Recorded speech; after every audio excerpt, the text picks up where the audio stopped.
Hello and welcome to Illinois Law. Illinois Law is a public service program brought to you by the Illinois State Bar Association. Today's topic is hot tips in taxes, or actually filing your tax return. We're going to give you some key tips to think about when preparing your tax returns. My name is Karen White from the law firm of Smith Amundsen in Chicago, and I will be today's moderator. With me today is Jamie Krupp of the law firm of Krupp and DeKalb. He has been practicing law for 10 years, and he concentrates his practice in estate planning, elder law, business succession planning, and income tax planning for individuals and small businesses. Mr. Krupp is licensed to practice in both Illinois and Wisconsin, and he's a member of the ISBA's Federal Taxation Section Council. We also have Nancy Strauss. Nancy has been practicing law and has been an accountant for over 20 years. She has her own law practice called Nancy Frank Strauss LTD in Chicago. She holds her master's in taxation and is also a certified financial planner. And finally, we have Larry Krupp. Larry has been an attorney and a CPA for over 30 years. He is currently a director at the accounting firm of Kessler, Orlean, and Silver, and he specializes in employee benefits and not-for-profit organizations and also individual taxation. Mr. Krupp, along with Ms. Strauss, is a member also of the ISBA Federal Taxation Section Council. Thank you very much for joining me today. I want to talk about the hot tips, and the number one tip is what, Nancy? When's the filing deadline for 2010? April 18th. Why is it April 18th? It's always April 15th. It's always April 15th unless the 15th falls on a Saturday or Sunday. Okay.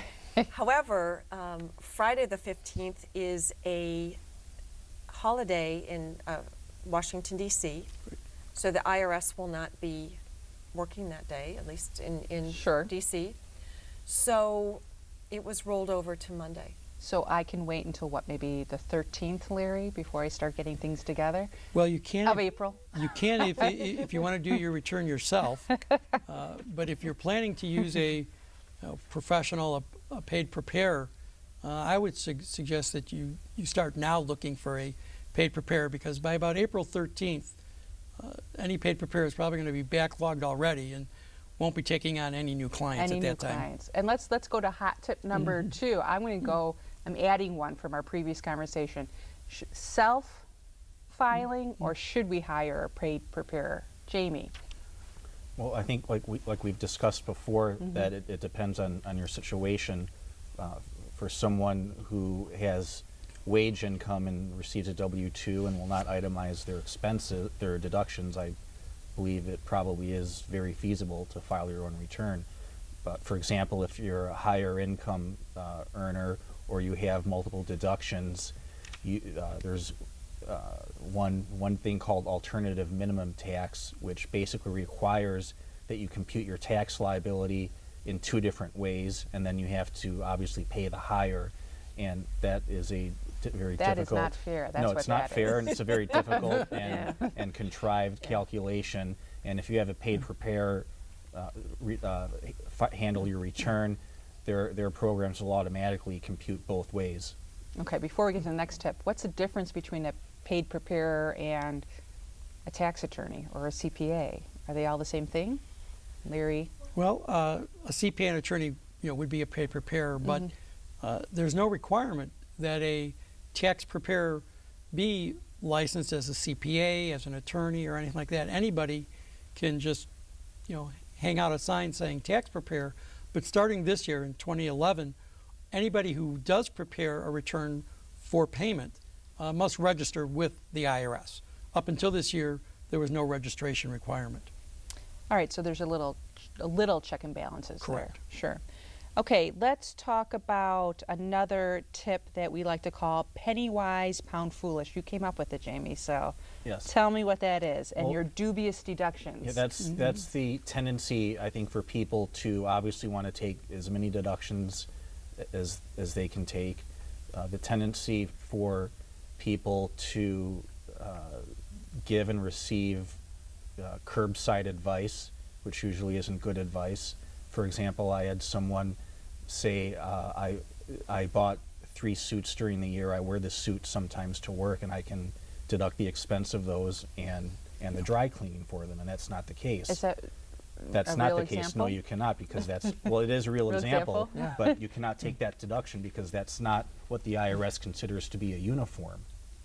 Yeah. Okay. Yeah, I And think then- we've all got those type of things where when a client starts with, my friend told me, or I heard of someone who, chances are it's not going to be a good deduction. Right. What about home offices? I understand that's another dubious deduction. Is it? Well, I'm going to say, if you are honest and really do use an area in your home exclusively for business, and many more people are because they are working at home, they're telecommuting, they're starting their own businesses, and if you keep good records, then it's a legitimate deduction and one should take it. However, in the old days, and I refer to 10 years ago, it was a red flag because Sure. many employees that actually went to work every day thought, hey, great, I can write off part of my mortgage payment, part of this, part of that, and it just, electricity, cable TV, satellite TV, that type of thing. And so my Sure. expression is penny wise, pound foolish is pigs get fat, hogs get slaughtered. Right. It's true. Right. That is It's true. true. Charitable contributions. Charitable Yeah, contributions. 10,000 a year. Well, yeah, What do you think? again, a lot of clients ask, like, well, how much does the IRS allow me to take in charitable contributions based on my income? And the answer is always, whatever you gave, ever as little or as much. But you do have to document all of your cash contributions. And in fact, if you give more than $250, the charity is required to send you a letter acknowledging that. But anything under $250, you still need a receipt, a Okay. canceled check, a receipt, and anything to prove it. And then we talk about non-cash contributions, like if you're giving Clothes. clothing to Right. Salvation Army or to the resale shop, if you're donating books to the library. And there, the best idea is to keep a list, and a pretty detailed list of, the type of clothes, 4 pairs of men's jeans, 3 pairs of women's jeans, Also, it may not hurt to that if they're designer or a special label, to actually name the brand name as to what you've given. Right, and those types of lists, they're not required to be included when you file your income I was tax going to return. ask that. But you need them in case you're audited, Yeah. and you should keep them then for at least for 3 years after you file the return. Well, that's where I was going to go for the next tip. What about, organizing your documents, what documents you need, and how long do we need to keep them? I always thought it was 7 years. Well, 7 years would be fraud. And hopefully nobody in this room or watching this would be guilty of fraud. But But what do you mean fraud? 7 fraud, years would be fraud, fraud. fraud would be, I believe, it's more than 25% understatement of your income. So if you've understated your income by more than 25%, you're not reporting all of your income. But in general, it's 3 years from the time you file your return. But I always recommend a 4th year. All right. And what documents Okay. am I keeping? Everything that I would use to support. Right, all Right. of the supporting documentation, like your 1099s, your receipts for charitable deductions or for business expenses and items like that. Right.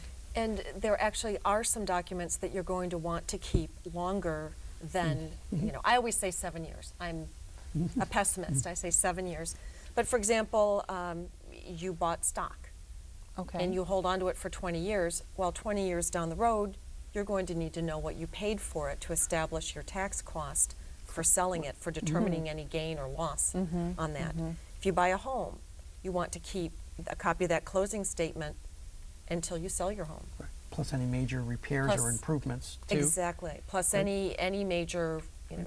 refurbishments Right. to Yeah. the home. And you want to keep your tax returns forever, too. Even though the IRS can audit your return, up to 3 or 4 years and all, but just you probably want to keep a copy of your return, forever. You don't want to ever throw those away. I guess I'm curious as to the major repairs or refurbishment of a home and the documents. Let's say I Relating to redid that. my kitchen. Mm-hmm. And I would have appliances that were purchased, A contractor would, have a bill. Maybe I bought cabinets, any major landscaping, Re-roofing, re-roofing. an Okay. addition, you finish a basement. Why do we need to keep it more than 3 years or 7 years? Well, because that can be added to the cost of my home, and if down the road I sell my home for a lovely profit, I see. then that would help to reduce my gain.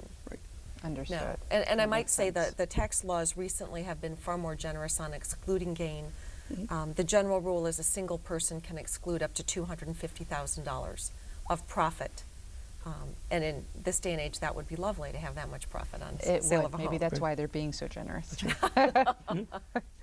Okay, let's talk real quick about, Nancy, you like this one. Open your mail. And what do you mean by opening your mail? Well, no matter what, generally everyone at some point in their life is going to get a letter and the return address says Internal Revenue Service. And we just put it to the side. We have about a minute left, so tell me, why should I not put it to the side? Because it isn't going to go away. I, It's better to know what's in that letter and deal with it than to let it get 1,000 times Most worse. correspondence from the IRS is time sensitive, so if you don't respond, you may lose your right to appeal something, for example. would I get something before my tax return is filed? Well, No. Generally, if yeah. you haven't It's a filed your return, third. if your return is delinquent, Anything from the IRS, I want to open it up right away. ASAP. Yes. It might Take be a it- check. On that note, Okay. on that note, we'll probably talk about why it won't be a check when we come back. Thank you.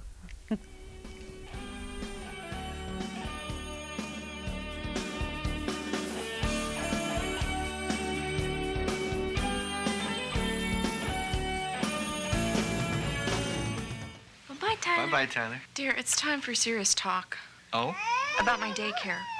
When I started out, it was just to help the neighbors. But lately, it's getting to be a real handful. I need some help. What can I do? I need advice on more space, a loan, What about incorporating? and insurance. Wait, I know who we can call. Times like this require sound advice. Your lawyer can help. A message from the Illinois State Bar Association. It's your fault! Never! Mister! Over and over, Come on! It's our Leave me alone! Shut up! Out! time and again, No! Drive me nuts! Shut up! You're the dumbest generation after generation. I hate you! I hate you too! Isn't it time we stop the cycle? Now. I hate you! I hate you! Stop adult violence. Teach kids peace. A message from the Illinois State Bar Association.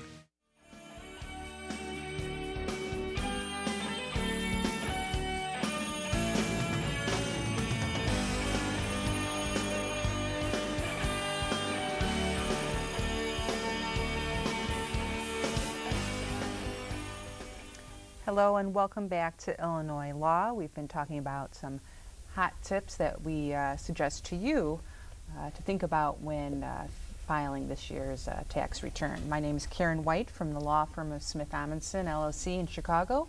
With me I have Jamie Krupp of the law firm Krupp & Krupp in DeKalb, Illinois. Nancy Strauss with her own law firm, Nancy, what is it? Sorry. Franks. Franks, pardon me, Strauss Ltd. It just drew a blank there in Chicago. And then Larry Krupp, he is a director of the in the accounting firm Kessler, Orlean and Silver. All right, hot tip. This is going to be a simple hot tip. And Jamie, you brought this up. Double checking. What do we need to double check when we actually have a return filed?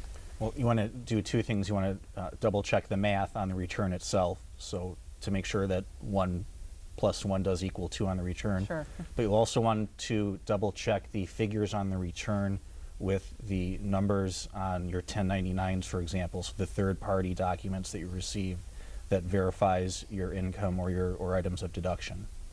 And if somebody else prepares it, Nancy, I don't need to double check, right? Well, sadly, got it you right. do need to double check.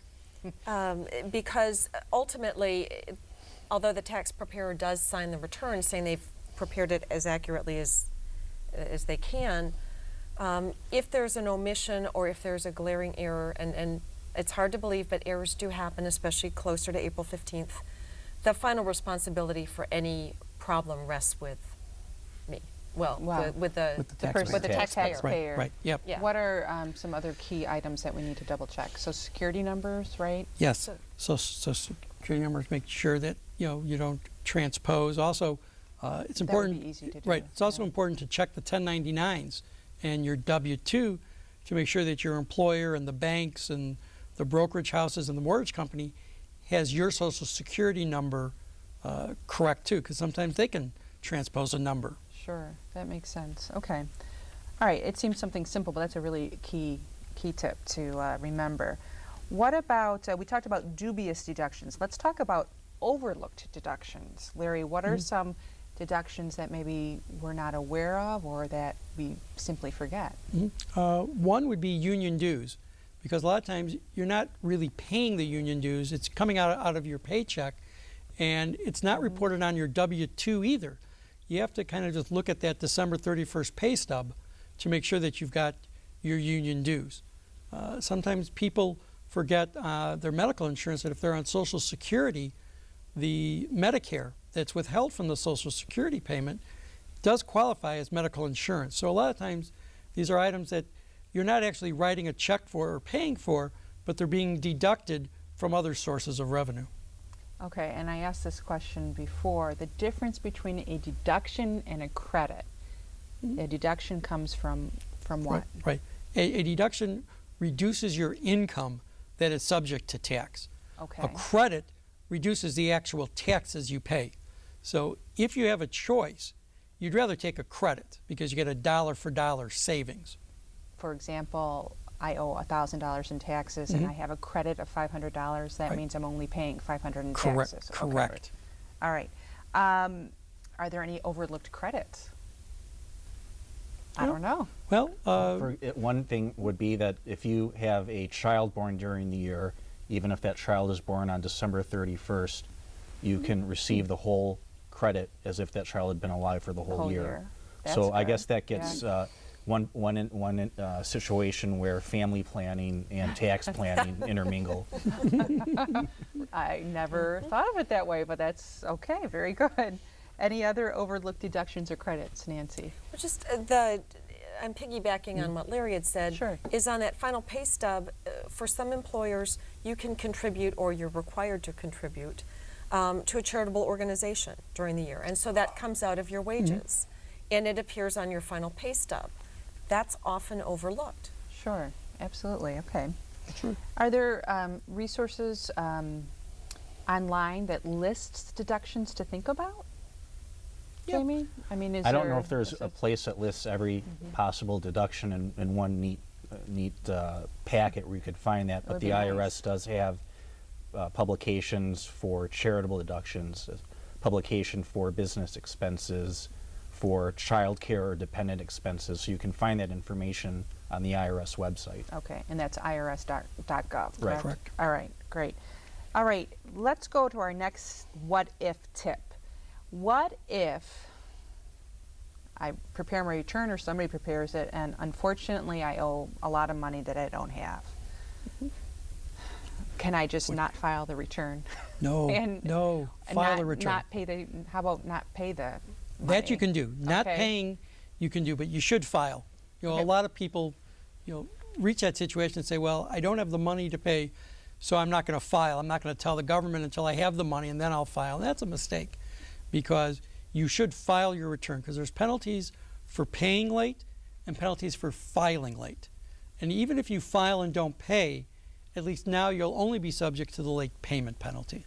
Okay. How about if I file my return and I get an amended 1099, Nancy, or an amended, or a K1? What is Well- a K1, first off? Well, a K-1 is another tax reporting document. All right. It's a little fancier than most of the run-of-the-mill 1099s, but it's usually issued by, if you're in a partnership or you're a beneficiary of a trust or an estate. Is it just another document that shows income? Generally, it will show income. It can show some expenses Okay. that would offset the income. Or even credits. Or even Like credits. Like a foreign tax credit of some sort. Right. Sure. Right. So I get that document, an amended 1099 or a K1, after I file a return. Then What happens? and it happens, and it actually happens not infrequently, is then you must file an amended return. It's a Form 1040X, and you file and you show my income increased, decreased, whatever happened as a result of that newly received document or the corrected document. And ultimately you come down to the bottom line of, do I pay or do I get a refund? And what if I don't do that? If I don't file that amended return? Well, if you don't, in today's computerized age, it's more likely than not that the IRS will find out that there was this revised form. And as a general rule, certainly if you owe money, they will send you a letter that you will open immediately, and it will tell you that you owe more taxes. Because we filed the previous tip of opening your mail from the IRS, Exactly. right? One of the Sure. main reasons why people are audited is because the numbers that they put on their own Form 1040 do not correspond with the numbers that are reported on their 1099s or on their W-2s. And like Nancy said, with all of these forms being computerized and the IRS having programs to track both of these reporting systems, it's easy for someone to get caught if they try to exclude something that's been reported on a W-2 or a 1099. Right. But also another thing to check, you bring up a good point, is that banks have merged over the last few years, and a lot of people don't realize that the name of their bank has changed, so they continue to report the old First National Bank of hometown, when really it's now one of these large national banks. And so when the IRS looks at it, the taxpayers reported hometown bank, but the IRS now has a W or a 1099 from the large national bank, and it doesn't match up. Huh. How does is that just an error on the taxpayer part? Right, yes. Right. That you need to, in either do it yourself or you prepare and tell them that, my bank name has changed or my brokerage Right. firm name has changed. And while it's still the same account, it has a new name now. It goes back to another tip of double checking the Right, exactly. information, right? Exactly. Look at the documents that you receive and make sure that information is properly put on your tax return. Right. What if I'm getting a refund and I need the money now? Aren't there places that you recommend, like a payday loan place? They'll give me a loan? I'm being facetious. No. What's but Right, people right. out Well, there are well, in right. dire straits, and they might really Absolutely. consider Right. doing that because they need Yeah. the money. Yeah. So even though I'm being facetious, what's wrong Right. with doing that, Larry? Well, the interest rate is exorbitant, and the better solution is one, e-file your return, Okay. and the IRS, if you meet certain guidelines, you can actually e-file, on their website with for no cost. A lot of the tax return software packages also allow you to e-file with no charge. So by e-filing, that will speed up the processing of your return. But then also, if you list your bank account number and the bank routing number, then the IRS can make a direct deposit of your refund to your savings or checking account, and that will speed up your refund also. It's just not worth taking loans on No, money you haven't no. received yet from the refund. That is correct. Yeah. Agreed. 10 seconds tops. Final tip number 10, file your return on time. Why? Because you want to avoid the penalties. Okay. Get Why? the statute of limitations running. What is that? That means that Real the quick. IRS has 3 years to come after me and audit me after I file my return. And if you don't If I- file it, If I never file, then that's forever. They can come after. and you don't get to say anything. We are done with today's program, Hot Tips on Taxes. Thank you for joining us.